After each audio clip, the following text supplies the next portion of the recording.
On advanced technological projects, the total intelligence of all those researchers together creates a sum more than its parts, which allows the project to be developed at a higher level. When you have diversity quotas in a country such as the United States, the consequences will be a decline in the average IQ of those working on the project because of the mandatory diversity mandated both ideologically and legally will decline the ability of those researchers to come to the conclusion of that project. The United States government was not able to make an Obamacare website, as we all know. It is now being brought to light slowly that the United States military, as a result of the diversity has consumed the United States at large, is causing its military to decline in relation to its enemies. There's been a recent article discussing how 4 of the 5 top U.S. defense firms are now led by female CEOs. Kathy Warren leads Northrop Grumman. I'm bad at pronouncing these, so Marilyn Hosen is CEO of Lockheed Martin.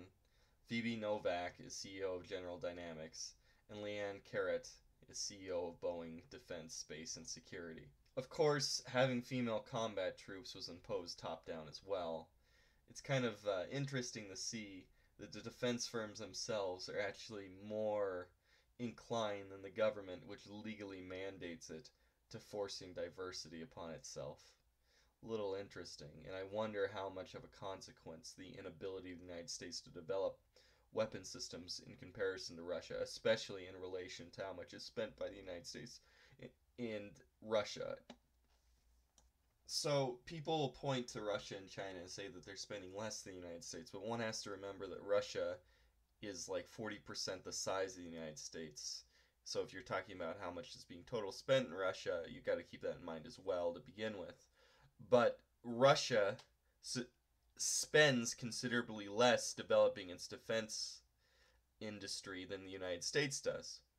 And Russia is consistently, for the last few years, and now it's starting to pull ahead because of the diversity, mind you,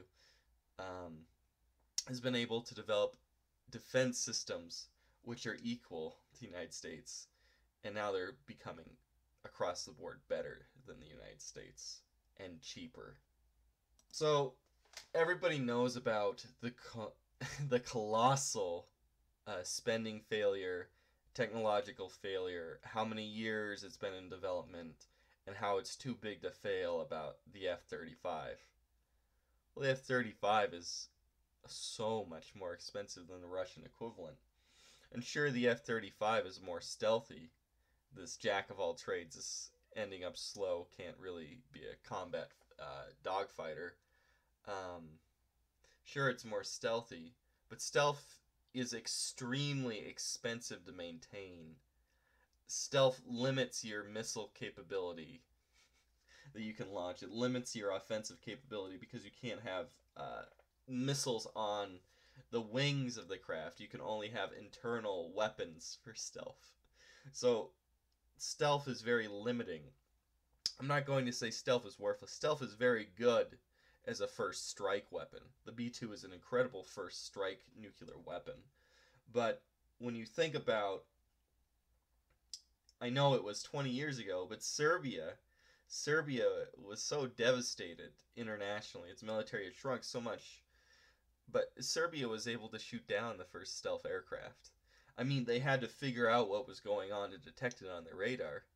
Now think about a country that's now technologically ahead of the United States, is Russia. If Russia and the United States were in a conventional conflict, stealth would eventually be discovered systematically by the Russian radar systems, and Russia would shoot them down and they would become essentially worthless, especially in relation to how short or small their bomb loads are and how much maintenance it takes to maintain their stealthiness. Furthermore, the United States is declining, or has declined, or is inferior in all its missile defense systems in relation to Russia. Surface-to-air missiles are inferior. vastly inferior. You get with the cruise missiles, and especially the anti-ship missiles, and the great inferiority of these anti-ship missiles could make the entire U.S. Navy obsolete. Now, keep in mind, we don't know what a actual naval warfare will look. We have small glimpses with the Iran-Iraq War and with the Falklands War, but that was in the 80s of what a modern naval war would look like. We just don't know. So maybe anti-ship missiles are useless. Maybe, I don't know. But the way that if we interpret what the Falklands War is, we interpret these technology differences. Aircraft carriers might be worthless.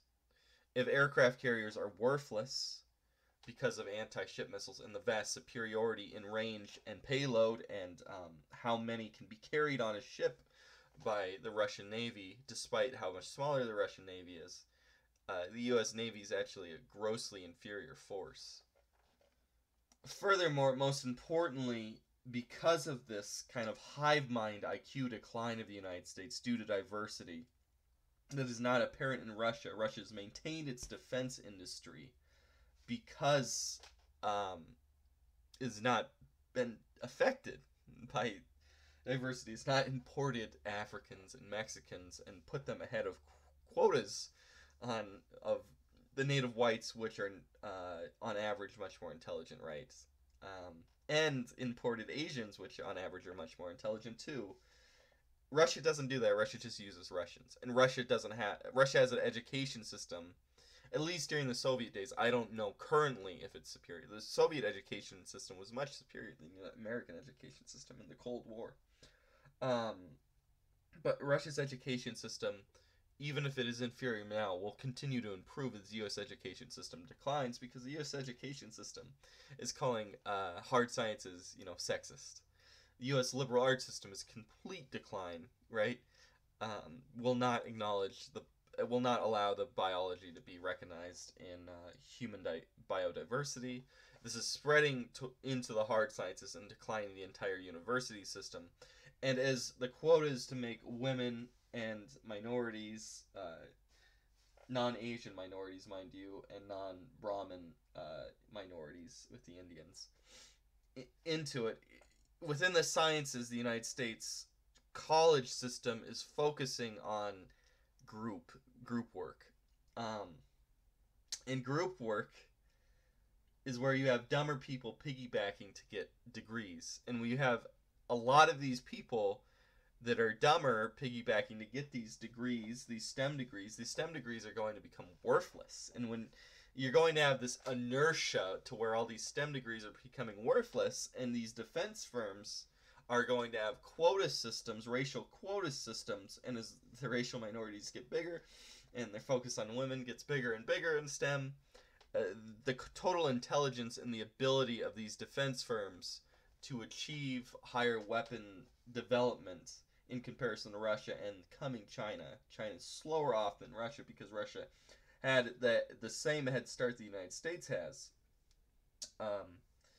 Will become more and more apparent, and this is most apparent in the United States' lack of the ability to develop tritium, the trigger for nuclear weapons.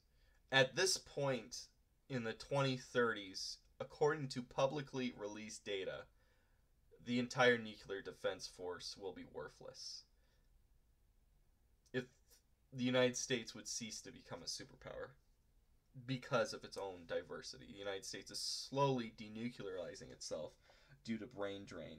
And there's also a question if the United States can actually develop the plutonium tool, which has a much slower half-life. Tritium has a very, very fast half-life that decays, so it has to be the triggering has to be constantly replaced. The plutonium lasts a lot longer, but it's unknown if the United States has the ability to develop new weapons as well, because the United States nuclear field, because of the decline of the hive mind intelligence, average intelligence in STEM, it's vastly declining. The United States, at this point, it seems, is no longer capable of developing tritium. So, you have a situation where the United States its foreign policy is controlled by neocons on both sides of the spectrum, who advocates warfare universally across the board. They intervene in Yemen, they intervene in Syria, they intervene in Libya, they want to intervene in fucking Burma. That's insane. But to protect Muslims, always to protect Muslims in Bosnia, and now protect Muslims in Burma. But it's a little interesting. But the United States is extremely aggressive by neocons who are very ignorant of military technology and military history, and they're dominating both sides. Furthermore, it may be impossible for Trump. You can criticize Trump a lot, but Trump is cautionary in terms of warfare. Hillary Clinton ran on having a no-fly zone in Syria. If she implemented this, there would have been a third world war. Trump may not be able to win 2020 at this point because of the extensive efforts that have gone to make Florida into a hard blue state with Puerto Rican refugees and from Puerto Rico and mass enfranchisement of felons. Florida is probably a hard blue state, and that makes it so Trump might not technically be able to win in the Electoral College anymore, very strictly speaking. The Democratic field is overwhelmingly dominated by women. Women, contrary to feminist platitudes, have a continued history of being far more aggressive leaders, starting far more wars than men. Pretty much universally across the board. If you look at a comparison between male leaders and female leaders very, very often start wars. So you're getting this situation where in 2020, the vast majority of the Democrat field, Trump is doomed, or the vast majority of the Democrat field is filled up with women. Women are completely ignorant about defense, and you have neocons dominating both sides of the political spectrum, the entire military-industrial complex, both the civilian and the military side. Civilian side, because of, all this brouhaha over, raw dogmatis, trans dogmatis. The Democrats will, of course, put a civilian guy who doesn't know what he's doing. It's a neocon. 2020, the election there, if you get a Democrat woman surrounded by neocons, it doesn't look like a very good future. I mean, what happens when you have in the United States, which is that starts in an offensive war in a place like Syria, its air force is shot down by surface-to-air missiles, which are superior. Its navy is kowtowed and cannot reinforce itself because of the superiority of these anti-ship missiles. It's forced by an ignoramus to use nuclear weapons. Terrifying. Absolutely terrifying.